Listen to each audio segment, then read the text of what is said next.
To pause amidst a continual barrage of fresh horrors is a radical act. We can stop the constant activity to honor the dead, the lost, the discarded, the choked, the deported, the endings, to defy the systems reliant on this violence and fear and greed. Let us pause and be confused, despairing, rageful, grieving, and perhaps still hopeful together. This is your time to just listen and receive. Do whatever you need to do to be comfortable, to be present to yourself. Each day, I share a theme and a question, and we follow the alphabet each day. And then I offer a poem, a reading, a song, an exercise based on that theme. And my intention is to be slow and deliberate.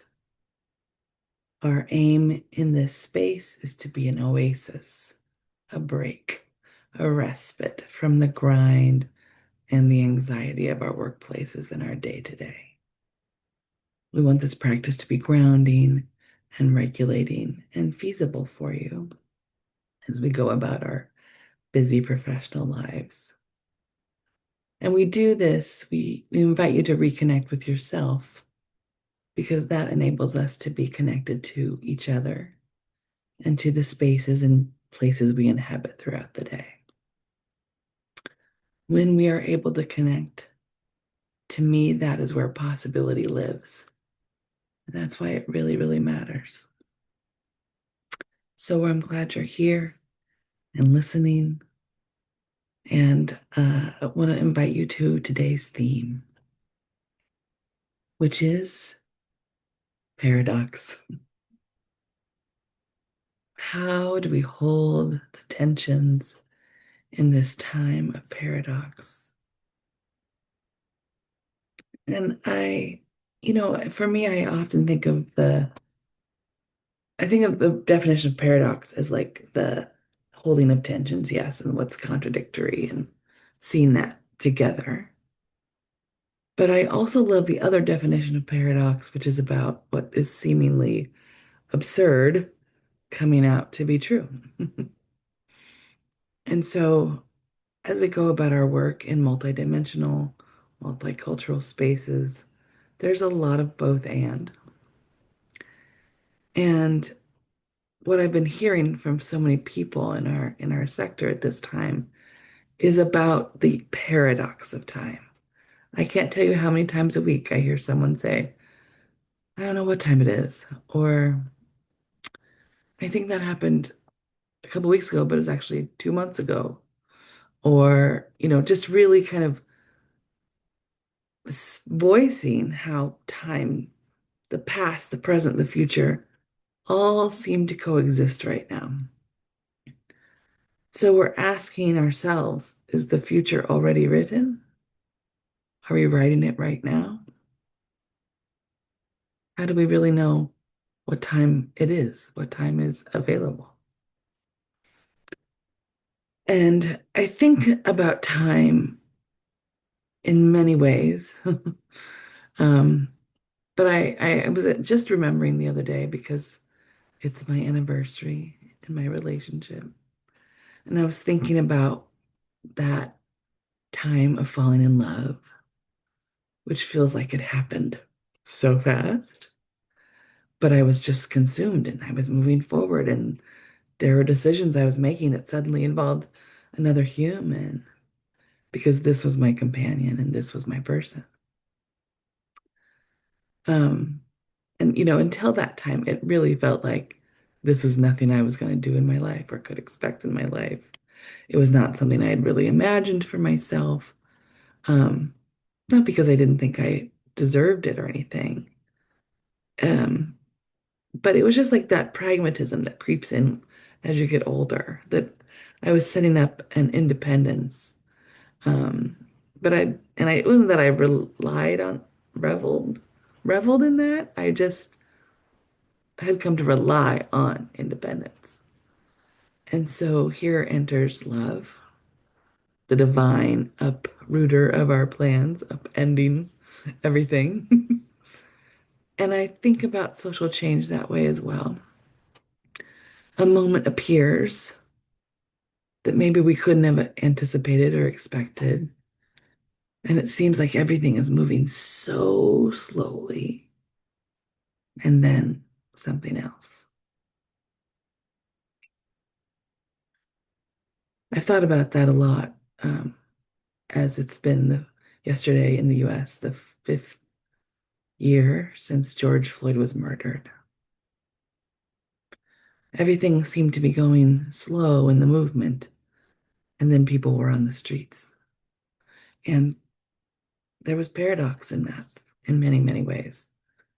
And so I wanted to read a poem today that actually speaks to this strange shift in time, how things move fast and slow.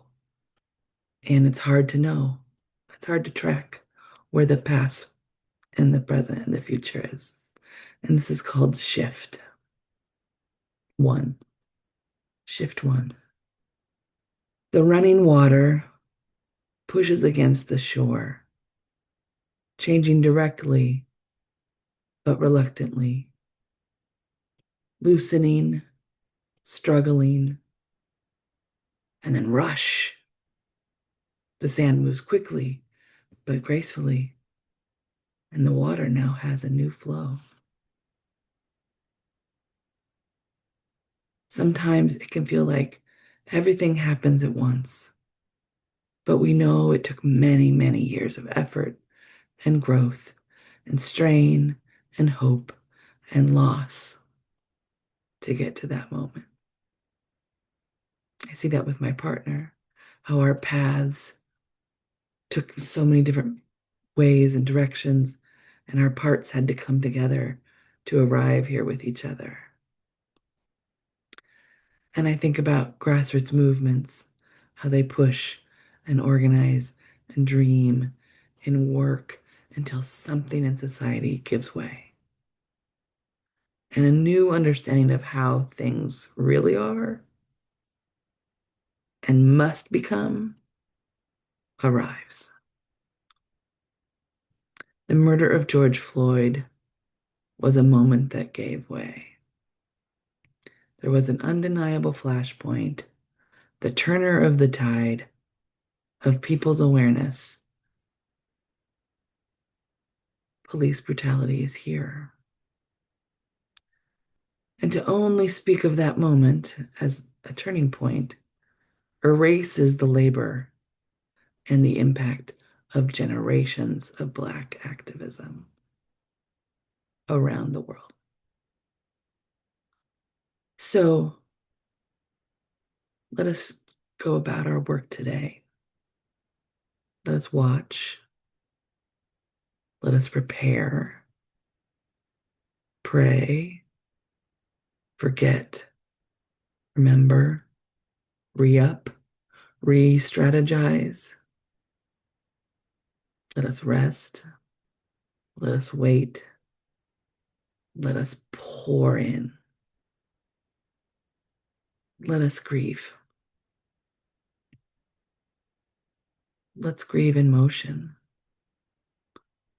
until a moment arrives and the stream now has a new flow.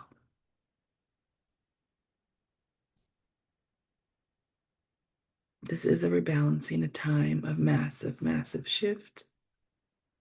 But there's never one moment, it's never one life. The paradox is the changes that are here are painful, and it's giving a new way. Our bodies, our minds, our souls are being invited to understand that. And so there are lots of tensions. We will be tested. We are facing destabilization of many kinds. And that's why it has to be our job right now to pause, to listen to ourselves, our intentions, our motivations, our intuitions, our ancestors, our dreams, our rage, our longing, and to not rush past the uncertainty, the paradox that we continue to find and uproot and shine a light on. Our job right now, for me, is to do the work of protecting the sacred and to trust that we can reimagine everything. But only if we move together. We hold the tensions together. This time requires a generosity of ourselves, materially, emotionally. And we need the assurance of spiritual practices that go beyond our intellectual understanding. We have to do the work right now that our souls most need.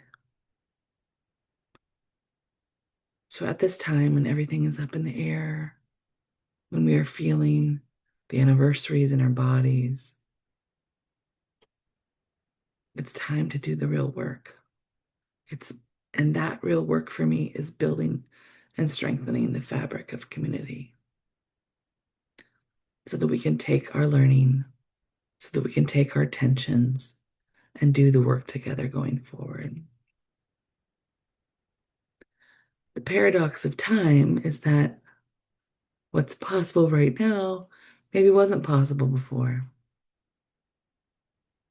What are we being called into this at this time? We've got to hold the paradox together.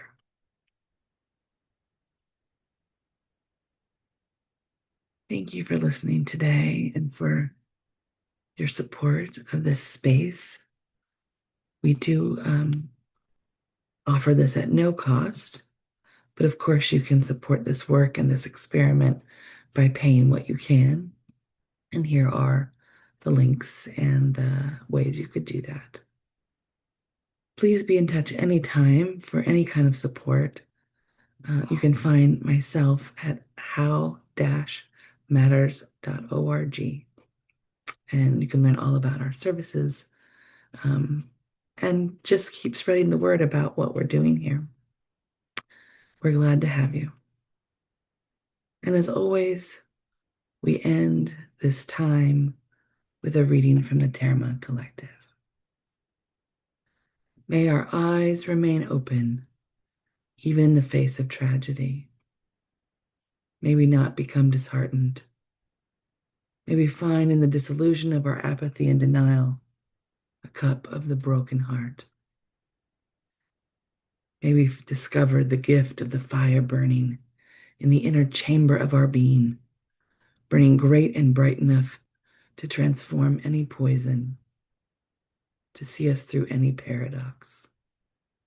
May we offer the power of our sorrow to the service of something greater than ourselves. May our guilt not rise up to form yet another defensive wall. May the suffering purify and not paralyze us. May we endure. May sorrow bond us and not separate us.